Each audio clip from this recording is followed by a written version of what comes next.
আজকে আমার আলোচনার বিষয় অতিরিক্ত হস্তমৈথুনে অল্প বয়সে যৌন দুর্বলতা। দেশের এবং প্রবাসের ভাই বোনদের প্রতি সালাম। আসসালামু আলাইকুম। আমি প্রভাষক ডাক্তার রিক্তা পারভিন, হোমিওপ্যাথি এবং আয়ুর্বেদিক চিকিৎসক। রোগী যখন চিকিৎসা নিতে আসে অর্থাৎ যৌন অক্ষমতার রোগী, তো এসে প্রথমেই তাদের একটা অভিযোগ থাকে যে আমরা অতীতে অতিরিক্ত হস্তমৈথুন করেছি। এই হস্তমৈথুনের কারণেই যৌন দুর্বলতা হচ্ছে। অর্থাৎ প্রত্যেকটা যৌন অক্ষমতার রোগীদেরই একই অভিযোগ থাকে। তাদের সবারই ধারণা যে হস্তমৈথুনের কারণে যৌন দুর্বলতা আসছে। তো এইটা শুধু যে অল্প বয়সের ছেলেপেলেই বলে এটা না। এখন অল্প বয়সের ছেলেদের সাধারণত যৌবন যখন শুরু হয় তখন থেকে সঙ্গদোষে হোক, যে কারণেই হোক, পারিবারিক গাইডের অভাবেই হোক, তারা এই পথে চলে আসে। অর্থাৎ হস্তমৈথুনের একটা নেশায় পরিণত হয়ে যায়। আবার মধ্যবয়সী যারা তারাও কিন্তু বলে যে তারা অলরেডি হস্তমৈথুন ছেড়ে দিছে। আ ব্যবসা-বাণিজ্যে চাকরি করছে, বিয়ে করছে। তাও তারা বলে থাকে যে আ অতীতে ছোট সময় অত্যন্ত হস্তমৈথুন করেছি, যে কারণে আমাদের এই যৌন দুর্বলতা আসছে। আবার কেউ বলে থাকে যে আমরা ওয়াইফ ছাড়া দেশের বাইরে আছি অথবা বাংলাদেশের ভিতরেই স্ত্রী ছাড়া আছি, একা, একা থাকতে হয়। যে কারণে হস্তমৈথুন আমাদের করতে হয়, আমরা করি। এই কারণে যৌন দুর্বলতা আসছে। আবার যারা বয়স্ক থাকে, তাদের বয়স হয়ে গেছে ৫০, ৬০, ৭০ বছর বয়স। তারাও সেই ছোট সময়ের কথা মনে করে যে আমরা ছোট সময় থাকতে হস্তমৈথুন করেছি। আবার এখনো মাঝে, মাঝে হয়ে যায় দূরে থাকি স্ত্রী ছাড়া অথবা স্ত্রীর সেক্সুয়াল সমস্যা বিভিন্ন, অথবা কারোর স্ত্রী নেই। তাদেরও এই অভিযোগটা থাকে যে হস্তমৈথুনের কারণে যৌন দুর্বলতা। তো এখন হস্তমৈথুন কিন্তু ইসলামের দৃষ্টিতে সম্পূর্ণ নিষিদ্ধ। অর্থাৎ হস্তমৈথুন করা যাবে না। তো সেক্ষেত্রে মাসে ১ বার মেডিকেল সায়েন্স অনুযায়ী ১ বার ২ বার ৩-৪ বার যদি মাসে হস্তমৈথুন করা যায়, যৌনতার উপরে কোনো সমস্যা কিন্তু হয় না। কারণ খুব আলতোভাবে কিছু নিয়ম আছে যে কোনো অলিভ অয়েল অথবা নারিকেল তেলে হাতে নিয়ে আলতোভাবে মৈথুন করতে হবে যেন লিঙ্গের উপর প্রেশার না হয় এবং বীর্যপাত আ আ যেন হয়ে যায়, সেটা যেন কোনো প্রেশার ক্রিয়েট ভাবে না হয়। এভাবে কিন্তু করা যায়। কারণ যদি হস্তমৈথুনটা না হতো তাহলে কিন্তু আম স্বপ্নদোষের পরিমাণ অতিরিক্ত হয়ে যেত।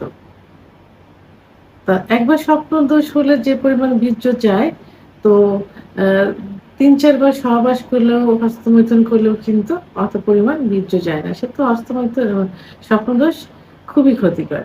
সেক্ষেত্রে মাসে ১ বার ২ বার হস্তমৈথুন করলে কোনো সমস্যা হয় না। তবে ইসলামিক আইন অনুযায়ী কিন্তু নিষিদ্ধ। তো সেক্ষেত্রে যাদের হস্তমৈথুনটা নেশায় পরিণত হয়ে গেছে, অর্থাৎ মাসে রেগুলার তাদের হস্তমৈথুন হচ্ছে, একদিনে ২-৩ বার ৪ বার পর্যন্ত করছে। এটা কিন্তু নেশা হয়ে গেল। সময় নষ্ট হবে, ওইটার প্রতি আকর্ষণ থাকবে এবং প্রেশার ক্রিয়েট করে যখন করবে তখন পেনিসের ভিতরে যে রক্তনালী থাকে, পেনিসের ভিতরে কি থাকে? পেনিসে কিন্তু কোনো হাড় বা বোন থাকে না। থাকে শুধু মাংস এবং রক্তনালী, রক্তের শিরা। যার ভিতর দিয়ে রক্ত সঞ্চালিত হয় এবং তখন লিঙ্গ বড় হয়, মোটা হয় এবং উত্থান হয়। তো এইগুলো অতিরিক্ত হস্তমৈথুন করার কারণে এবং দীর্ঘদিন হস্তমৈথুন করার কারণে এগুলো সংকুচিত হয়ে যায়। যে কারণে কি হয়? লিঙ্গ চিকন হয়ে যায়। আগা মোটা, গোড়া চিকন, লিঙ্গ ছোট হয়ে যায়। মনে হয় যে কচ্ছপের মতো ভিতরে ঢুকে যাচ্ছে। অনেকের শিরাগুলো ভেসে থাকে। তাদের কোনো ইচ্ছা হলেও কোনো উত্থান হয় না, লিঙ্গ দাঁড়ায় না। কারণ ব্লাড সার্কুলেশন তাদের কমে যায় অথবা একেবারেই অ্যা মানে বন্ধ হয়ে যাওয়ার মতো হয়। যে কারণে লিঙ্গ মনে হয় যে প্যারালাইজড মতো হয়ে গেছে। তো একটা পুরুষের যে হরমোন থাকে টেস্টোস্টেরন হরমোন কমে গেলে যৌন অক্ষমতা আসে। কিন্তু এই যে শিরাগুলো সংকুচিত হয়ে যায়, যখন অতিরিক্ত হস্তমৈথুন হয় এবং দীর্ঘদিন হস্তমৈথুন হয়, তখন কিন্তু শিরাগুলো সংকুচিত হয়ে যায়। তখন যৌন দুর্বলতা চলে আসে। অনেকের দেখা যায় যে অ্যা মা সহবাসের ইচ্ছাই হয় না। আবার অনেকের ইচ্ছা হলে লিঙ্গ উত্থান হয় না বা লিঙ্গ দাঁড়ায় না।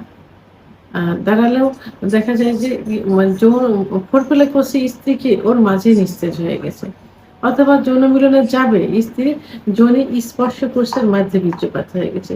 ভিতরে ইন করার পর কয়েকবার সংস্রণ করার পর বীর্যপাত ছাড়াই নিস্তেজ হয়ে যায়। আবার কারোর দেখা যায় ১০-১৫ মিনিট কি ৩০-৪০ সেকেন্ডের মধ্যে বীর্যপাত হয়ে যায়। এই সমস্যা তার দিনের পর দিন ভুগতে থাকে, স্ত্রীর কাছে অবহেলিত হতে থাকে, সমাজের কাছে অবহেলিত। স্ত্রী পরকে লিপ্ত হয়ে যায়, নিজেরও ভালো লাগে না, মন মানসিকতা ঠিক থাকে না, ব্যবসা-বাণিজ্যে মন বসে না, চাকরিতে মন বসে না, সংসারে অশান্তি লেগেই থাকে।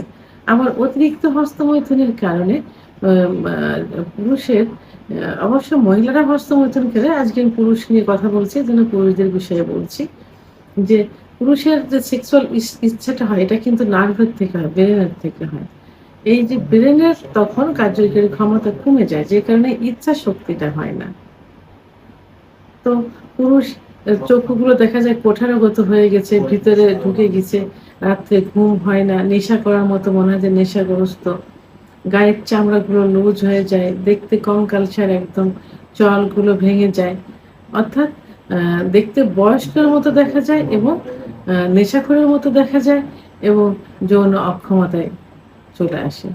তো এদের জন্য আ খুব কার্যকারী কিছু হোমিওপ্যাথি ওষুধ রয়েছে। আজকে আমি ৪ টি হোমিওপ্যাথি ওষুধ নিয়ে কথা বলব। যে ওষুধগুলো সেবন করলে একজন পুরুষ আ সত্যিকার পুরুষে পরিণত হয়ে যাবে, তার হারানো যৌবন ফিরে পাবে। অর্থাৎ হস্তমৈথুনের কারণে যে ক্ষতিগুলো হয়েছে, সেই ক্ষতিগুলো ইনশাআল্লাহ পূরণ হয়ে যাবে। কিন্তু যদি সঠিকভাবে সঠিক ওষুধগুলো সেবন করতে পারেন। আজকে ১ম এ আমি যে ওষুধটি বলব, এটি হলো অ্যাগনাস কাস্ট 3X। আমরা সাধারণত মাদার টিনচার নিয়ে বেশি কথা বলে থাকি। আজকে আমি ব্যতিক্রমধর্মী, আমি 3X নিয়ে কথা বলব। ৪ টা যে ওষুধ, ৪ টায় 3X। অর্থাৎ অ্যাগনাস কাস্ট পেশেন্ট গুলো সাধারণত অল্প বয়সেই অতিরিক্ত হস্তমৈথুন করে থাকে এবং তাদের দেখতে বৃদ্ধের মতো মনে হয়, চক্ষুগুলো কোঠারগত হয়ে যায়, চোয়াল ভেঙে যায় এবং যৌন অক্ষমতা চলে আসে। বিশেষ করে লিঙ্গের দুর্বলতা বেশি দেখা যায়। তো এই ওষুধটি ১০ ফোঁটা ঠান্ডা পানি সহ দিনে ৩ বার সেবন করতে হবে, খাবার ০.৫ ঘন্টা আগে অথবা ০.৫ ঘন্টা পরে।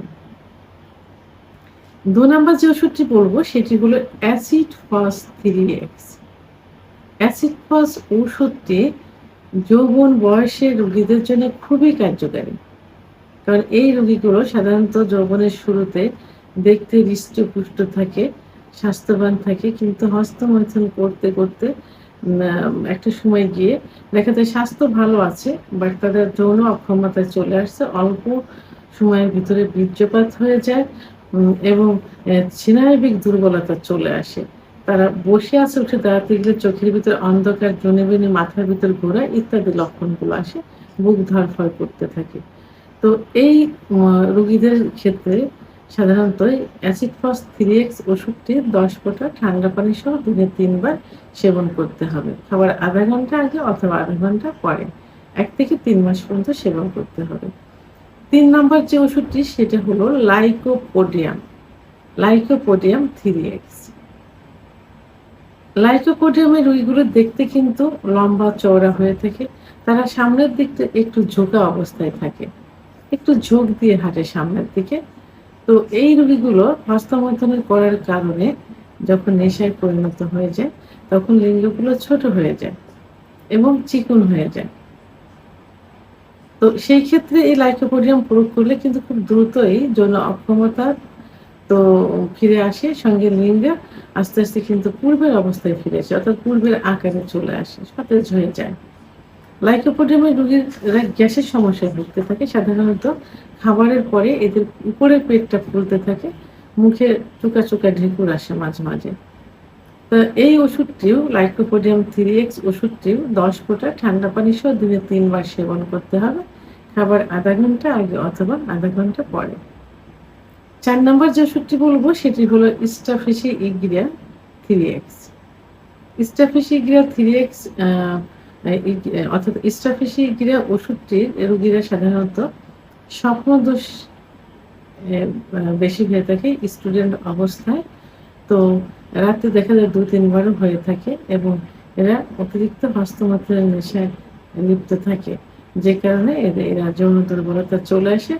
এদের হাতে পায়ে বল খুব কম পায়। সকালে ঘুম থেকে উঠতে গেলে দেখা যায় যে পায়ের যে নি জয়েন্ট অর্থাৎ হাঁটু ব্যথা করে। তো এই ক্ষেত্রে স্ট্রাফেসিকিরা 3x ওষুধটি খুব ভালো কাজ করে থাকে। ওষুধটি ১০ ফোঁটা ঠান্ডা পানি সহ দিনে ৩ বার সেবন করতে হবে। খাবার ০.৫ ঘন্টা আগে অথবা ০.৫ ঘন্টা পরে। ওষুধ ৪ টি অবশ্যই জার্মানি ওষুধ হতে হবে। ইনটেক অবস্থায় নিতে হবে। প্রয়োজনে যে ডাক্তারের চিকিৎসা নিবেন, ডাক্তারের কাছ থেকে নিতে হবে। কারণ ডাক্তার নিজের ক্যারিয়ার বজায় রাখতে হলেও সর্বোচ্চ ভালো ওষুধ দেওয়ার চেষ্টা করবেন। আর ওষুধটি ১ থেকে ৩ মাস পর্যন্ত সেবন করতে হবে। প্রয়োজন অনুসারে ডাক্তারের সঙ্গে আবার যোগাযোগ করতে হবে। ভিডিওটি সম্পর্কে যদি কোনো মতামত থেকে থাকে অবশ্যই কমেন্টসের মাধ্যমে জানাবেন। আর ভিডিওটি ভালো লাগলে লাইক, কমেন্ট, সাবস্ক্রাইব করে আমার সঙ্গে থাকুন। আল্লাহ হাফেজ।